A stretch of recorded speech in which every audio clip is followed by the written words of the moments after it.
Bonsoir à vous et bienvenue sur le site de la poésiefrançaise.fr. Le titre du poème, Le tombeau de Serra, fusionne sœur et Sarah, deux mots liés à la religion. Sœur évoque l'unité spirituelle chrétienne des bonnes sœurs, membres de communautés religieuses, tandis que Sarah signifiant princesse, qui désigne la matriarche épouse d'Abraham, créant une évocation poétique de fraternité spirituelle et de noblesse sacrée. J'ai ainsi amalgamé ces deux mots en un seul, Serra. Mais le poème lui-même m'a été révélé à la lecture d'un livre d'Edmond Charles, Un désir d'Orient, la jeunesse d'Isabelle Eberhardt, publié en 1988. C'est par ce livre que j'ai découvert la vie et les écrits d'Isabelle Eberhardt, connue aussi sous les noms de Si Mahmoud ou Mahmoud Saad. Isabelle Eberhardt est née le 17 février 1877 à Genève et morte le 21 octobre 1904 à Ain Sefra, en Algérie. Lors d'une crue subie, un torrent de boue emporta sa maison. Après cette découverte, je me suis naturellement tourné vers ses propres écrits. Très jeune, Isabelle s'évade dans la lecture et l'écriture. À seulement 18 ans, elle publie le 15 septembre 1895 dans la Nouvelle Revue moderne sa première nouvelle Infernalia, non pas sous son nom, mais sous le pseudonyme de Nicolas Podolinsky. Plus tard, elle se convertit à l'islam et prend le nom de Mahmoud Saadi en hommage au poète persan. Elle porte les cheveux courts, des vêtements masculins, un costume de bédouin, non par rejet de sa condition de femme, mais par désir de circuler librement, de vivre sans entrave et de transmettre la culture qu'elle aimait profondément. Chaque jour, elle écrivait. En lisant sa biographie et ses textes, j'ai découvert une vie brève, mais d'une densité rare. Une vie condensée dans l'écriture, dans l'errance, dans le désert et dans une attention profonde portée à l'altérité et à l'amour de l'autre.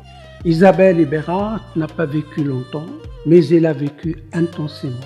Elle a choisi le désert non comme un décor, mais comme une manière d'être au monde.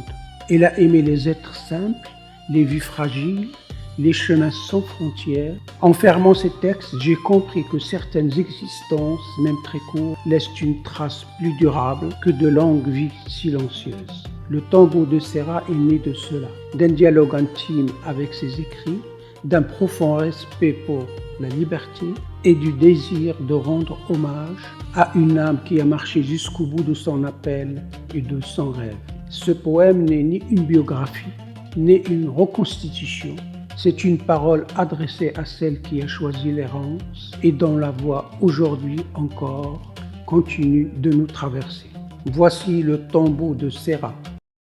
Isabelle, en ces lieux où l'aube te vit naître, tu quittas 20 printemps pour l'appel des déserts. Vers le sud embrasé, tu partis sans connaître que ton destin s'écrirait dans l'ombre des grands airs.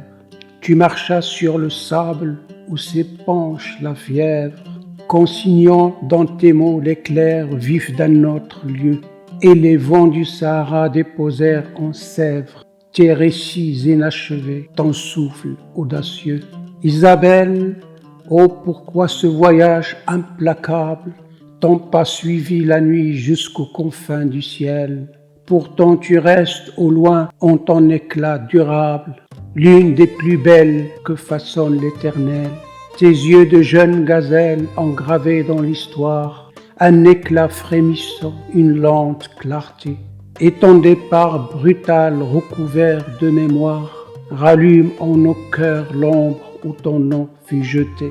Sous le brûlant soleil, tout en toi se réveille l'amour, la loyauté, l'ardeur des âmes fières. Dans le deuil et le trouble, une plainte vermeille monte de ton regard blessé pour la lumière. Tes voyelles portées dans l'écho des remparts, une douceur si grave, un soupir si fidèle, qu'elle faisait pleurer au bord des nénuphars, l'hirondelle en émoi tremblante et solennelle. Pour le désert vibrant où se dressent les voiles, ton âme s'embrasait de rumeurs et d'orgueil, chaque souffle t'offrait des brûlantes étoiles, jusqu'à ce que la nuit te prenne en son grand deuil. Hélas, ton noble corps fut quitté par ton âme, dans une maison fauchée par le flot rugissant. Quel torrent sans visage, quelle invisible trame t'arracha sans retour à ton rêve innocent.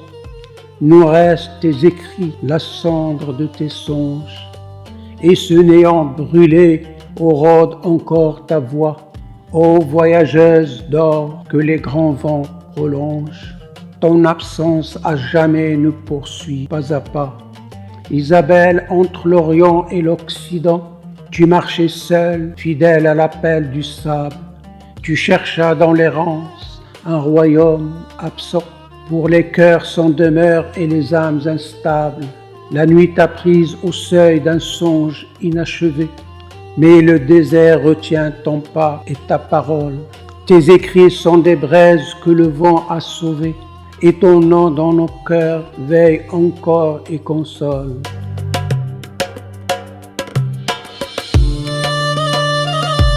Ce poème est né d'une rencontre tardive, non pas avec un corps, mais avec une voix. Isabelle Eberhardt n'est plus, mais ses mots continuent de marcher. Ils traversent le temps, les frontières et les silences. En écrivant ce tombeau, je n'ai pas voulu enfermer sa vie dans une forme, mais enfermer son destin.